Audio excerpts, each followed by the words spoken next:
Pat Worthy, 49 years old, traveled here from Colorado Springs, Colorado.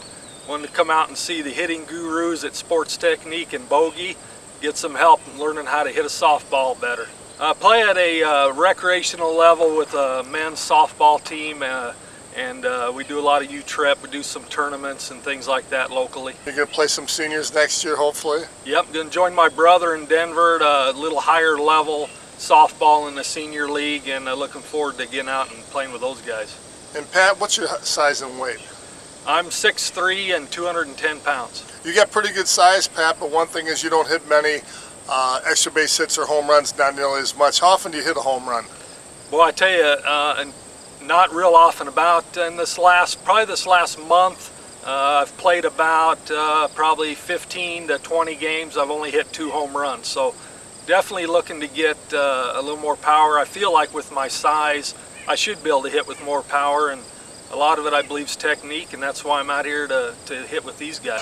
You're buried on the back leg a lot. That's a pretty nice pre-swing motion. I like the position that your arms are back. You're in a good connected position. But watch your head here. Your whole body should come ahead with that stride, and it doesn't really. You see that? You know, it stays almost in the same place, and you're lowering and just burying yourself in the back foot. Now, when you go backside, it doesn't affect you as much having that stance and being buried in the back leg. That makes sense, because I notice a lot of times I get outside pitches, and if I go opposite side, it's amazing. It's like, wow, how am I hitting the ball so well that way, and I'm not hitting it so well pull side? Well, say you had a hard time doing any kind of adjustment on this. The one thing I would say, if I had to give you a quick fix, you know, say we only had another 5 minutes and you had a tournament tomorrow, what I would say to you is move way outside from the plate, move way up in the box, so your pitch selection on you is going to be outside zone and deep. Right. And I would tell you to take every pitch backside, because I think you'd probably raise your average 200 points by doing that. Right. You know what I'm saying? Yeah. It makes sense. And I'll tell you, to demonstrate it to you, I'll tell you what I'd like to do, which would be kind of fun. Let's run down to the field just for the shits of it, and let's do that, and let's see how many, let's say you're hitting 1 ball good out of 4 the first session, okay? Let's go back down there, hit another 15 balls, and let's see how many good balls you hit going backside, just to kind of show you that, you know, that stroke going backside is much shorter, and thus, you know, you aren't as limited with that. So there, you know, even with a flawed swing, if you could walk out here today with nothing else, you know, move up in the box, let the pitch selection get outside and deep, and take everything to the backside. But, you know, that doesn't correct your problem, but in the short term, if you leave here and stumble back to where you were, you can always go backside and start to develop a better point of contact, and at least utilize the short period, at least utilize the short hip rotation you have, you know what I'm saying? Okay, so Pat and I went to work. He had 2 half-day lessons, an afternoon session and the next morning. And this works well because it breaks it up and the hitter has time to absorb the technique and rethink the simple steps multiple times with the break. We worked on a stronger stride and weight transfer using the rotational trainer.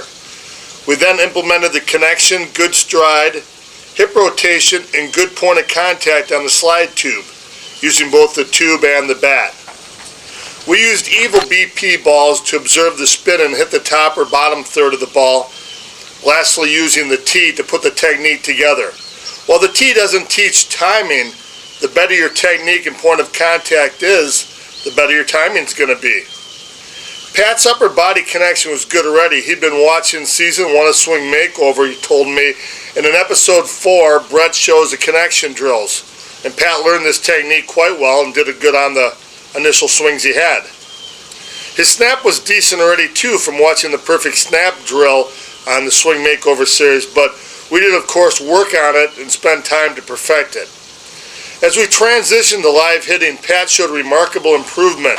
While it still will take time to develop a smoother stride and weight transfer, and thus a better hip rotation, he developed an ability to pull the ball, and he hit numerous balls over the 305-foot elevated Truman Stadium fence. Strong step and exploding the hips open. Anything that you want to comment with before we leave today as we wrap up? I just want to say that for someone like me that for 25 years been playing softball, never really had proper swing technique or mechanics, it's been very good for me and kind of a foreign feeling, so to speak, that I was doing things just really wrong, always jammed back on my back leg, not getting any weight transfer, not getting much any hip rotation whatsoever. Everything was all upper half, and wondered why, you know, just the consistency wasn't there, the power wasn't there. But coming out here, I mean, it's amazing just in a couple of half-day sessions, working with you. Great job you guys do. It's made somebody like me that typically has not been real good at hitting. I feel like I can go home now and I'm a much better hitter just with a few days of training. So great job to you guys. I sure appreciate it. For you, it's starting to feel natural, and that's what the pros have, a natural swing. And the more natural it becomes for you, the more you can just stride and then just rotate rather than having to think of different steps. It is pretty simple when you think about it. It really is. It's much more simple than I realized. I always had built up, I got to do 15 different things correctly. And when you're doing that, you're not going to get even one right. So if you just simplify it, concentrate on the one or two things, amazingly the difference really is. All right. Thank you very much, Pat. Thank you.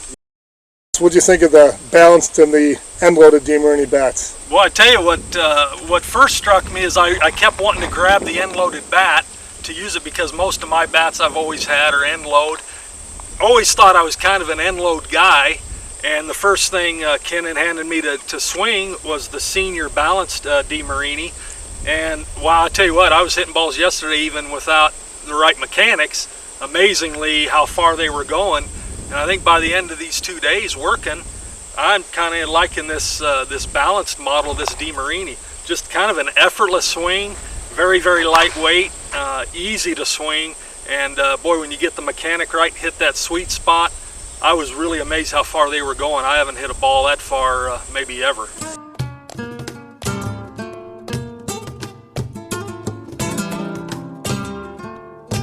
There's only one thing that should be shaved, and it's not the bat. Stay in loaded, my friends.